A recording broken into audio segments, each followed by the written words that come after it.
Welcome back my dear students science elite channel.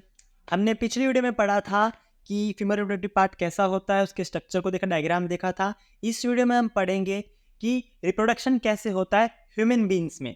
ठीक है, तो इस वीडियो को चालू करते हैं। सबसे पहले आप देखिए, during puberty the immature eggs in the ovary female start to mature and come to the oviduct. हमने पिछली वीडियो में पढ़ा कि जो ओवरी है वो एग्स बनाती है, वो एग रिलीज होता है, इसे हम कहते हैं ओविडक्ट। ये जो लंबी सी हमें पाइप लाइक स्ट्रक्चर दिख रही है इसे कहते हैं ओविडक्ट। यहाँ ओविडक्ट में जो एग है, एग यानी कि ओवम, जो जर्म सेल है फीमेल का, वो आ जाता है ओविडक्ट में। अब क्या होगा, इंटरकोर्स होता है। इंटरकोर्स मतलब फीमेल रिप्रोडक्टिव पार्ट और मेल रिप्रोडक्टिव पार्ट का मिलना, उसे कहते हैं इंटरकोर्स। तो इंटरकोर्स जब होगा तो ये वेजाइना की ओपनिंग है, यहाँ से स्पर्म आएगा। ठीक है, स्पर्म आएगा, फ्लो करेगा स्पर्म यहाँ से, क्योंकि हमको पता है स्पर्म में टेल होती है जिस वजह से वो आगे मूव कर सकता है। तो इस वजह से स्पर्म यहाँ पे ओविडक्ट, यहाँ पहले से वो है, एग है, यहाँ स्पर्म आ गया, एग के साथ फ्यूज हो गया यानी दोनों मिल गए, जिस वजह से एग फर्टिलाइज होगा और जाइगोट बनाएगा। ये हमने पूरे चैप्टर में अभी तक ये बातें हमने पढ़ी हैं। आगे हमें और अच्छी तरह पढ़ना है। तो ये जाइगोट बन जाता है। यहाँ पे जाइगोट किसे कहते हैं, जब स्पर्म और ओवम दोनों मिल जाए। ओवम को हम एग भी कहते हैं, तो इसमें आप इसको दिक्कत मत लीजिएगा, घबराइएगा मत, दोनों सेम है, ओवम एग दोनों सेम। ठीक है, जब स्पर्म इससे मिलेगा तो बनाएगा जाइगोट। अब जाइगोट टुकड़ों में टूट जाएगी, जिसे कहते हैं एम्ब्रायोस। अब टुकड़ों में इन द सेंस ऐसे नहीं, टुकड़ों में उसके अंदर ही छोटे छोटे एम्ब्रायोस उसके अंदर बन जाएंगे, ओवम के अंदर। ठीक है, अब ये जब जाइगोट बन जाएगा तो यूट्रस में आ जाएगा, यहाँ बीच वाले पार्ट में आ जाएगा।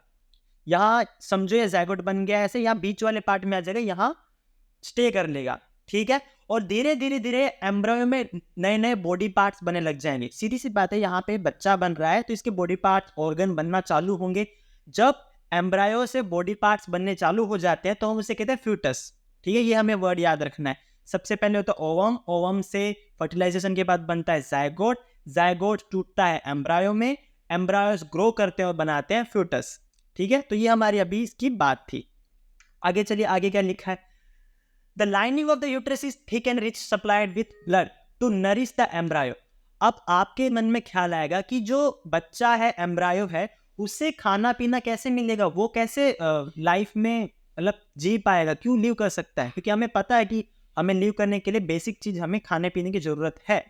तो उसके लिए क्या होता है कि जो यूट्रस है, यूट्रस हमने पिछली वीडियो में यहाँ पे देखा कि ऐसे बीच में जो यहाँ पे आ गया था वो हमारा फ्यूटस यहाँ बन गया था। यहाँ पे यूट्रस की थिक और रिच सप्लाई होती है ब्लड की। थिक मतलब ये जो लिनिंग है, लाइनिंग है यूट्रस की, यूट्रस जिस चीज से बना है वो बहुत मोटा होता है, उसके अंदर बहुत ब्लड सप्लाई होता है, जिस वजह से वो ब्लड के सप्लाई की वजह से इस एम्ब्रायो को नरिशमेंट मिलती है। ठीक है, अब आप पूछोगे सर कि ऐसे कैसे, तो यहाँ पे प्लासेंटा, देखो ये पतली सी जो पाइप एक बच्चे के साथ जुड़ी होती है, इस पाइप को हम कहते हैं प्लासेंटा। इसमें क्या होता है, इस प्लासेंटा से मम्मी का जो खून है वो बच्चे में आता है, बच्चे का जो खराब खून है वो मम्मी में चला जाता है और मम्मी फिर वेस्ट उसे निकाल देती है। तो ये पूरा प्रोसेस होता है। तो आपको अगर एग्जाम में आए कि जो मम्मी का या फिर जो फीमेल है उसका जो खाना है वो बच्चे में कैसे जाता है, बच्चे को कैसे न्यूट्रिशन मिलता है, नरिशमेंट मिलता है, तो आपको लिखना प्लासेंटा एक टिश्यू है जो बच्चे से जुड़ी हुई होती है, जो बच्चे की बेली बटन पे जुड़ी होती है। हम कहते हैं ना बेली बटन, तो बेली बटन से जुड़ी होती है। ठीक है, अब प्लासेंटा में विली होते हैं। विली आपने 9th क्लास में पढ़ा होगा कि ऐसे हेयर लाइक स्ट्रक्चर होते हैं। ठीक है, प्लासेंटा में, जिस वजह से ग्लूकोज और वाटर बच्चे में ट्रांसफर होता है।